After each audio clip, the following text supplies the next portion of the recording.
Pelo sinal da Santa Cruz, livrai-nos Deus Nosso Senhor dos nossos inimigos. Em nome do Pai, do Filho e do Espírito Santo.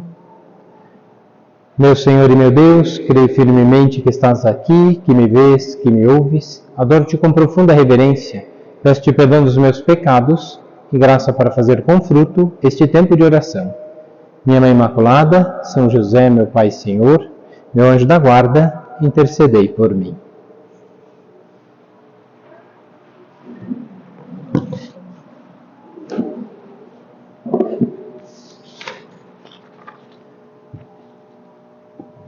Nosso Senhor fez muitos milagres quando estava no meio dos homens. Era uma fé viva e operativa.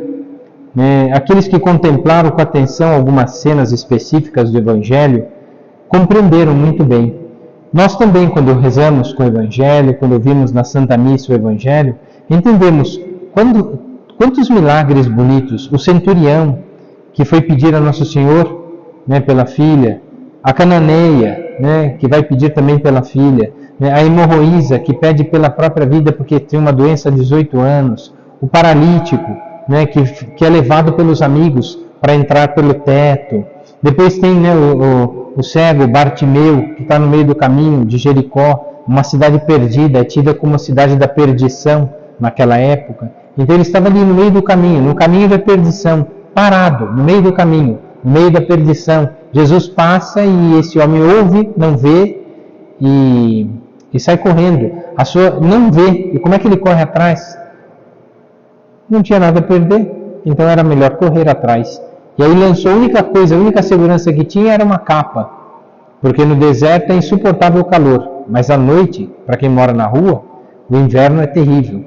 É 50 graus de dia e 0 à noite. Então ele tinha que ter uma capa para pelo menos dormir.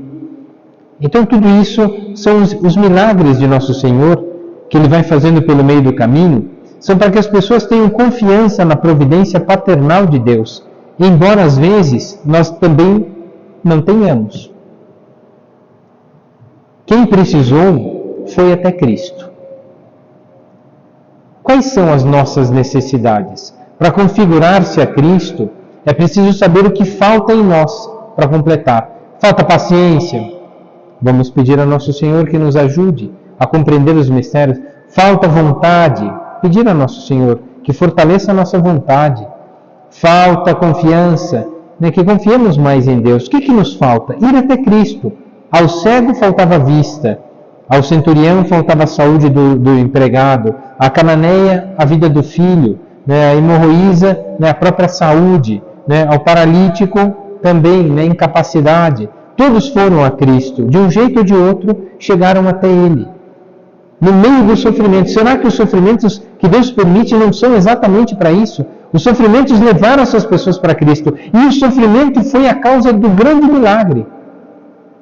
Qual é o nosso sofrimento? Qual é a nossa miséria? Será que se a gente se unir mais a Cristo e for a Ele, pela confissão, pela Santa Missa, pela oração pessoal, será que a gente também não vai alcançar? Tudo concorre para o bem daqueles que amam a Deus, diz São Paulo. A fé é como fonte de serenidade, de alegria e de otimismo.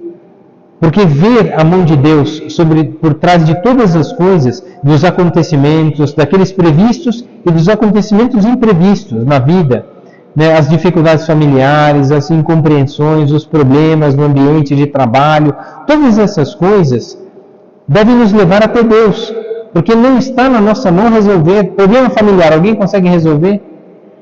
Se nem com beijinho e abraço a gente resolve, não chinelada e grita que não vai resolver. Então é isso.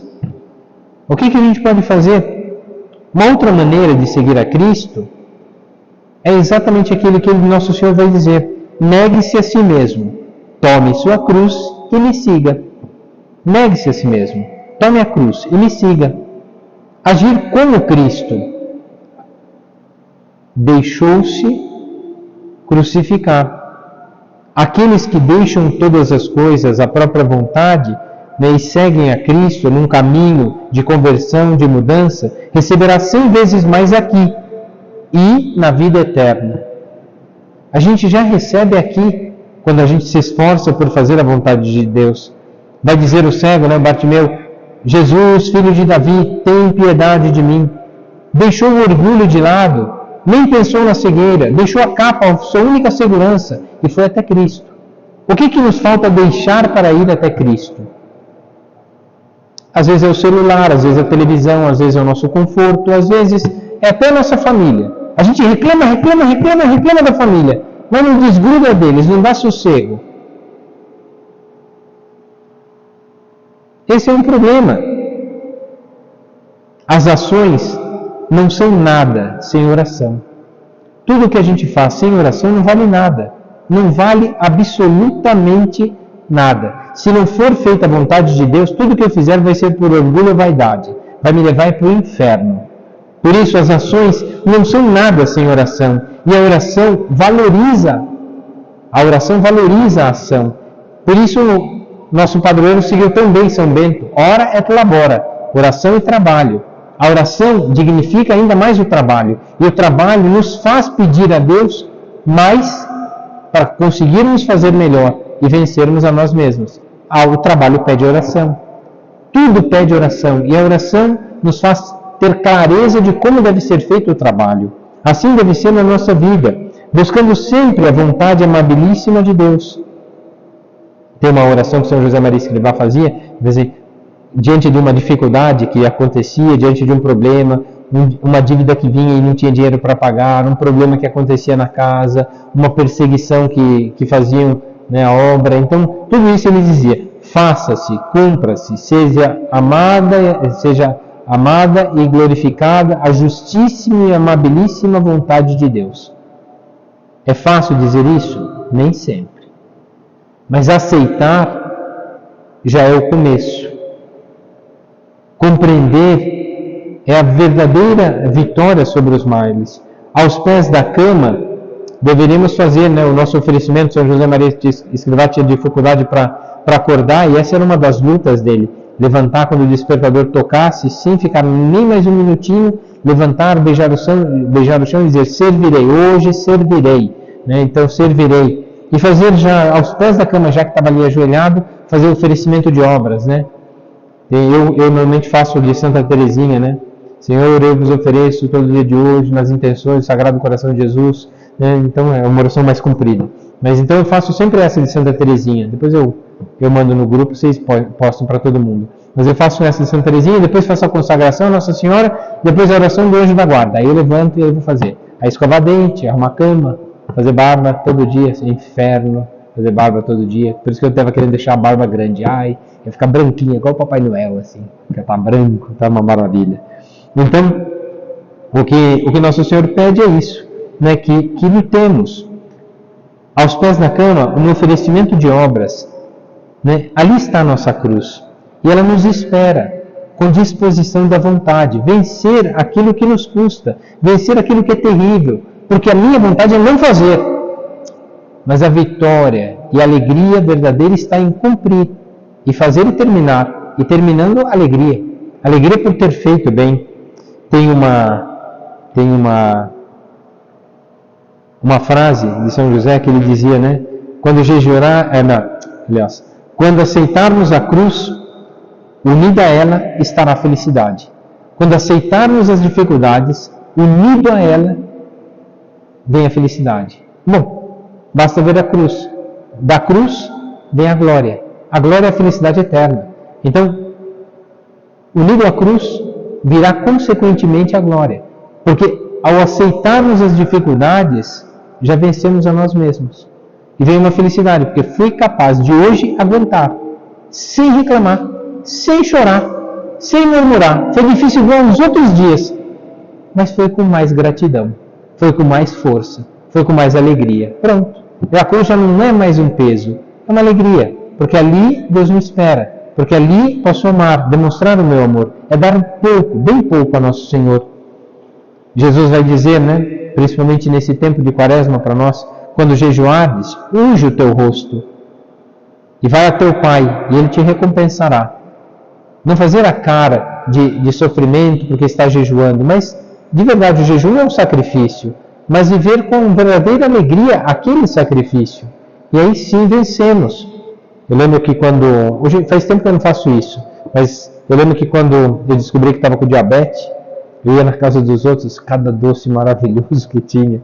Eu lembro que era terrível. Eu falei assim, não, eu não posso ficar com cara triste, porque eu saio de lá com vontade de comer, e aí não sei qual que é a minha cara, né? Então, para tentar vencer, eu lembrava de São José Maria, escrever e falar assim, bom humor, bom humor, bom humor. Então eu criei uma tragédia, uma brincadeira comigo mesmo, que é assim, Padre, o senhor quer? Eu falei assim, quero tanto, mas não posso. Então, e sorri, né? Quero tanto, mas não posso. Então, tem muitas coisas que queremos nessa vida, mas não podemos. Não está na nossa mão e não vai dar felicidade. Pelo contrário, vai nos escravizar àquela situação, à minha vontade. Seja feita a tua vontade ou a minha vontade. A vontade divina ou a minha vontade. Por isso temos que lutar. Quando me disserem, você precisa descansar, dizia São José Maria Escrivá, fique triste, pois foi essa a recompensa que o teu orgulho queria. Quando disseram assim, não, você já fez muito, pode parar. Eu tenho uma raiva quando falo isso para mim, porque parece que eu sou, 880. Eu estou no confessionário atendendo muita confissão. Aí chega a pessoa e diz, Padre, eu vim aqui hoje confessar aqui com o senhor, porque o meu pároco é muito ocupado. Eu me sinto um vagabundo, mas tudo bem. Aí depois eu entendo quando eu falo assim, nossa, você está com a cara tão cansada, isso comigo. É claro, eu tenho que fazer tudo, né? Mas eu queria esconder a cara cansada, queria, mas eu tenho que fazer tudo. E tenho que fazer com alegria. Aí quando eu falo, não, vai descansar um pouquinho, eu fico com uma raiva tão grande, porque de verdade é isso, eu devia ficar triste, pois eu já recebi a recompensa que eu queria. Fiz cara de coitadinho, cara de piedade, e recebeu a piedade. Recebeu o prêmio do mundo, perdeu a graça de Deus. É isso, temos que lutar. Parece uma loucura, sim, mas as pessoas querem muito mais de nós. E podemos fazer muito mais por eles. E é isso que nos torna melhores. Por que uma pessoa é conhecida como um grande escritor? Porque ele perdeu horas escrevendo. A obra dele ficou gravada. Será que as nossas obras não vão ficar gravadas no coração das pessoas? Já viram que quando a gente perde uma pessoa que fazia tudo por nós, a gente quase, quando ela morre, a gente quase morre junto com ela? Por quê? Porque quem fazia tudo por nós, agora não tem mais ninguém mais que vai fazer igual essa pessoa. E a gente fica desesperado. Por quê? Porque perdemos todo o amor daquela pessoa por nós. Vai ficar só lembrança, verdade, gratidão por tudo, mas não tem mais, acabou. Por isso a gente sofre. E a gente nem deu tempo de agradecer tudo que ela fazia. Por isso a gente sofre 2 vezes.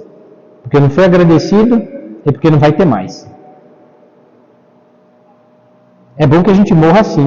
Morrer, ai meu Deus, não sofrer tanto por nós porque não tem mais ajuda. E ninguém agradeceu. Maravilha. Vai ficar só para a glória do céu. Quando a gente reclama, os maridos não agradecem, os filhos não reconhecem, eu faço tanta coisa, ai coitadinho. Vai descansar, criatura, vai tirar férias, que ninguém te aguenta, está choramingando, está chorando aí à toa, para de chorar, criatura. São lutas que a gente tem que travar. É verdade que o ser humano, a nossa vontade pede isso, mas será que é isso que Deus quer? Que perda de tempo e que visão tão humana, quando reduzem tudo à tática, como segredo de eficácia. Esquecem-se que a tática de Deus é a caridade, o amor sem limites. Essa é a tática de Deus, o amor sem limites. Assim, superou ele a distância insuperável que o homem, por causa do pecado, estabelece entre o céu e a terra. O homem, por causa do pecado, foi incapaz de amar, incapaz de servir, incapaz de perdoar, incapaz de fazer um monte de coisa. E, portanto, ele veio. Ele veio para quê? Porque a tática insuperável da eficácia de todas as coisas está exatamente na caridade, que é um amor sem limites. A gente só vai ser bom se o nosso amor for sem limites. Agora não dá, agora estou cansado, agora chega. É limites, é impor limites ao amor de Deus, é impor limites ao amor das pessoas. Já pensou se o marido dissesse assim, pode me ajudar a fazer uma coisa? Agora não. Vai comer tudo apimentado e salgado hoje, seu infeliz desgraçado. Não pode falar isso, perdão, senhor. Né? Mas é isso. Quer dizer, quem que gostaria de ouvir o não do marido? Será que o marido gostaria de ouvir o não da esposa? Acho que também não. Por isso, a tática de Deus é a caridade sem limites, é um amor sem limites. Amar o sacrifício é abraçar a cruz libertadora, porque é a cruz que nos liberta de nós mesmos. A mortificação dos sentidos, da imaginação, dos sentimentos, são as minhas lutas para me vencer, para dar a Deus o que é dele, ou seja, o meu coração, os meus sentimentos, a minha vontade, o meu gosto. Será que eu estou disposto a dar tudo a Deus? Essa é a amizade com Deus. E quando a gente dá tudo a Ele, a gente tem tudo com Ele. E esse é o segredo da nossa vida. São José Maria Escrivá, no sulco, número 155, ele dizia: sempre pensei que muitos chamam amanhã, depois, né, como uma resistência à graça. Então, Deus está te chamando pela necessidade do outro. O Senhor diz, amanhã. É verdade que às vezes não vai dar tempo mesmo. Às vezes as pessoas, Padre, o senhor pode me atender como são hoje? Hoje não vai dar mais. Eu já tenho 5 pessoas para atender, isso. Mas amanhã cedo, no primeiro horário, eu te atendo. Esse é sempre. O horário da confissão qual que é?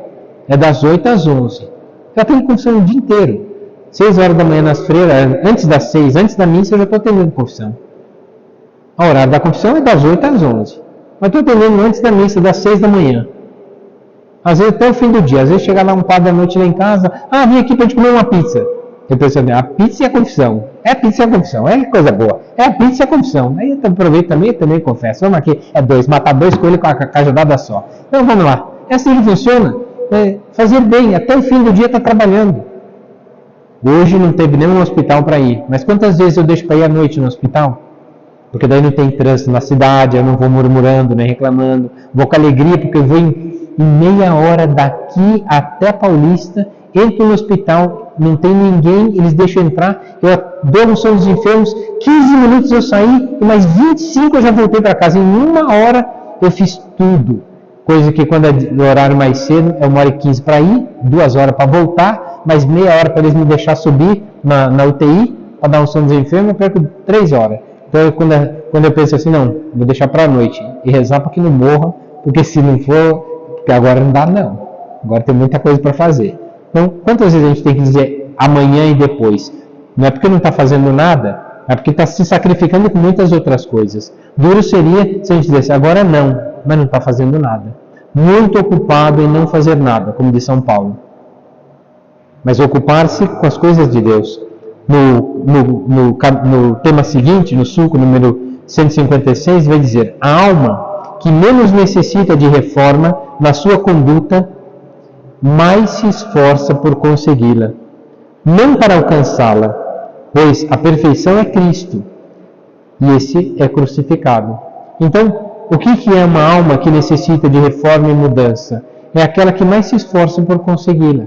Então, essa está sempre disposta a servir a Deus, a buscar. Portanto, não devemos nos apegar a este ou aquele assunto, a esta ou aquela vontade, pois o nosso coração deve ser de Cristo. A Ele pertencemos, a Ele amamos. Essa deve ser a disciplina do nosso corpo, do nosso espírito e do nosso coração. A quem muito o ama, verá que é capaz de sofrer muito. Quem ama pouco, será capaz de sofrer. Quem ama pouco, não é capaz de sofrer. Quem ama muito, verá que é capaz de sofrer. Porque o amor é a capacidade de sacrificar e sofrer pelos outros. Quem ama não faz medida, não faz conta das coisas. Ama e faz tudo, vai dizer Santo Agostinho. Ama e faz tudo. Não ama e tudo que você fizer é uma porcaria. Essa é a luta da nossa vida. Portanto, a humildade de reconhecer tudo isso é passar oculto muitas vezes. E a vida nossa passa muitas vezes oculta. Quem que agradece? Poucas pessoas. E pouquíssimas vezes. Né? Passar oculto, como Cristo passou oculto na Eucaristia. Quem que vem agradecer a Ele? Poucas pessoas vêm agradecer a Nosso Senhor. Portanto, devemos renunciar aos nossos direitos. Humildade de aceitar a verdade. Né? Aceitar a verdade. Tem uma historinha que ela parece ser trágica. É um pouco longa, eu vou ter que ler ela, mas tem tempo. É uma história muito boa. Eu sempre gostei dessa história. São várias historinhas nesse livrinho, e são todas histórias muito boas. Depois eu faço a conclusão. Paciência. Era uma vez uma jovem esposa de um cavaleiro. Tão jovem os dois, ela com gestos, risadas, palavras que ainda recendiam a infância. Ele ansioso por parecer um homem, procurando andar com passo medido, falar com voz calma, sorrir com ar de entendido. Tão jovens que tinham descoberto juntos o amor, que não tinham tido tempo de imaginar como é o amor antes de vivê-los juntos. Então, que deslumbramento, que transbordamento de amor! Mas amavam-se cada vez qual à sua maneira. Ela, sem medo de denunciar a sua ingenuidade. Ele, fingindo ter experiência. Ela estava grávida e a gravidez estava avançada. Certa tarde, os dois encontravam-se num pomar. O marido acabava de voltar da caça e repousava um pouco junto a ela, à sombra de umas árvores. Os dois, ela sentada no chão, sobre uma grama macia. De olhos fechados, tinha a cabeça apoiada no regaço da esposa, no colo dela. Sentia a criança mexer e sorria para ela, deitado assim no colo dela, com a cabeça na barriga, sentia a criança mexer, olhava para ela e sorria, porque ela sentiu, ele também estava sentindo naquele momento ali, E com as costas apoiadas no tronco de uma pereira, ela observava-o. Era tão belo, assim abandonado o conquistador, como as outras mulheres deviam invejá-la. Começou um outro pensamento. Sentia-se pouco desfigurada pela gravidez, sentia-se pesada, cansada, um pouco deformada. Deixavam ir sozinho às assembleias, porque estava grávida, às festas, nos castelos dos arredores, e onde ele voltava com o seu meio sorriso e o seu andar descuidado, porque tinha enchido a cara.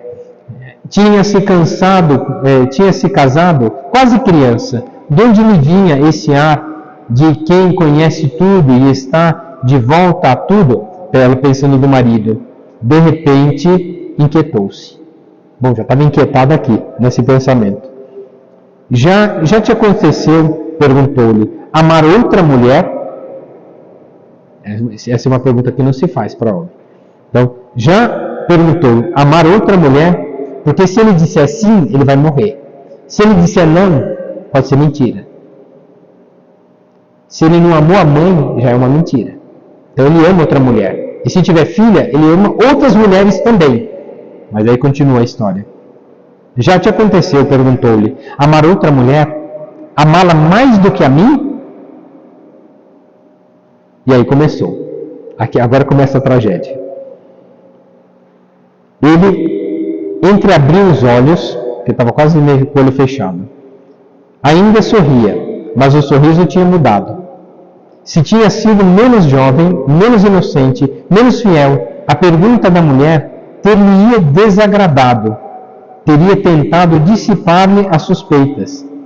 Mas, inexperiente como era, sentiu-se lisonjeado por tê-las despertado e satisfeito de que a sua mulher se tivesse deixado enganar pela posse que adotava, ou seja, daquela pergunta. Quis inquietá-la ainda mais. Aí foi provocar a mulher. Que marido não faz isso normalmente. Então ele foi provocar. Ela fez a pergunta, ele foi provocar. Pensa que eu sou cego? Pronto, já foi a morte dele, Então aí continua. Que não existem outras damas tão belas como tu? Não me julgas capaz de ter experimentado tudo o que se pode experimentar no amor? É que ele queria provar que era experiente. Ela sentiu-se aterrorizada. Tinha esperado que ele a tranquilizasse eternamente, dizendo que não. Afastou-a à sombra de uma dúvida, uma sombra que teria sido agradável se tivesse dado lugar a protestos de amor e carícia que imediatamente a teriam afastado de toda essa ideia. Mas não disse isso. Teria sido como as ocasiões em que ainda a criança fazia tão pouco tempo dizia ter medo dos lobos e, na verdade, tinha um pouco de medo. Ou seja, ela queria que ele dissesse que tinha medo, que amava, que queria bem. Então ela começou a ver, ele não mentiu, e nem me enganou, e nem me consolou, só para ter o prazer de animar-se, né, entre os braços da mãe. Mas essa resposta fria, essa confissão cínica, então era verdade. O marido amava outra mulher. Ele não disse que amava outra mulher, mas ela pensou, ele ama outra mulher, né? Levava outra vida longe dela, e a sua vida, a sua pobre vida, e a sua jovem vida, e o seu pequeno universo pacífico e seguro, tudo isso não era senão ilusão. Tinha vivido ao lado de um homem que não conhecia, que acabava de descobrir por acaso, para quem contava tão pouco, que nem mesmo se dava ao trabalho de mentir-lhe. Ia ter um filho de um homem que não a amava. Insistiu desajeitadamente, pesadamente, queria a todo custo ouvir o que ele não queria dizer-lhe, e desastradamente disse-o ela: você me traiu. Não era possível, ele tinha de estar brincando. Ela sabia muito bem que ele lhe pertencia por direito inteiro, deixado com a ideia de que ela não o tomava a sério e de que o considerava incapaz de ser um sedutor, né? O marido teimou na mentira. Foi só piorando a situação. Tomou ares de conhecedor, deu a entender o pior. Não disse, mas deu a entender. Ela arrebentou em soluços, né? Ele irritou-se. Ela destratou. Desejava a sua rival que tivesse muito prazer com um homem como aquele. Enumerou-lhe 1000 detalhes, hábitos, tiques, linguagem ou o comportamento dele que lhe desgostava, que ela mesma se admirava de não ter percebido até então o como ele era ruim, que descobria no exato momento em que lhes lançava na cara todas as suas injúrias e as suas misérias, cuja soma fazia dele um personagem digno de lástima.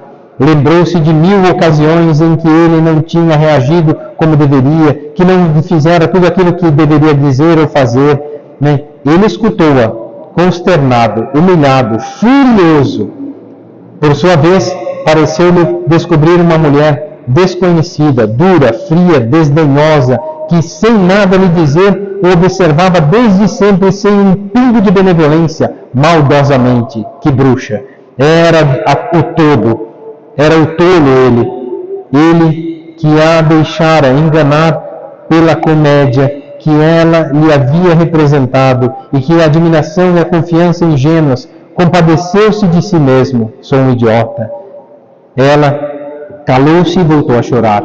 Um momento antes, à tarde, era tão aprazível, num dia tão lento e feliz, depois de tantas outras jornadas lentas e felizes. Ela o esperava, ele o havia voltado da caça, deitaram-se juntos. Quanta alegria pelo filho! Tudo estava acabado, tudo está quebrado. Nunca mais poderia ela conhecer a sua verdadeira paz. O seu amor era toda a sua vida, né? E que adiantava viver agora? Para onde pôr uma criança no mundo sem um pai? Como podia ele amar uma criança que lhe dava, se não a amava ela? Só tragédia. E aí foi piorando. Morrer, quero matar-me, foi o que pensou a mulher. Então, parece discussão de marido e mulher. Parece. Né? Então ele foi continuou. Ele agora estava de pé, já não estava, né? e o ombro apoiado na pereira, uma perna cruzada sobre a outra, né? O pé tocando o chão apenas com a ponta. Né? Já uma dessas poses que tinha estudado cuidadosamente. Ninguém se mata assim. Como assim vai se matar? Precisa-se de coragem. Chamou a mulher de covarde. Né? As mulheres têm medo de sangue. E ela dizendo, eu me matarei. Por que dizes isso? Repito-te que é preciso ter coragem. Sabe muito bem que não o farás nunca, porque é covarde. Já a ofensa já está reinando. Ao chegar um momento antes, tinha desafivelado e lançado, né, na grama o seu longo cinturão, né, que pendia, né, uma grande faca de caça. Ela viu a faca, Não precisava sequer mexer para alcançá-la. Estava ali, ao alcance da mão. Ela tinha os olhos noutra parte, deixara de olhá-la. Ela tirou a faca da bainha e com todas as forças, segurando-a com as duas mãos, enterrou-a no seu próprio ventre. O grito e o sangue. Agora ele estava ajoelhado junto dela, né? Sustentava com um dos braços, né? Enquanto procurava impedir todo aquele sangue que corria e empapara a terra. Minha querida, minha amada, né? És a única, sempre foi, sempre a única. Eu menti. E aí continua. Pedia-lhe perdão, né? O pobre tolo, o pobre fanfarrão, o pobre meninão, né? O bebê deles, né? Não havia dúvida, a faca tinha-o atravessado.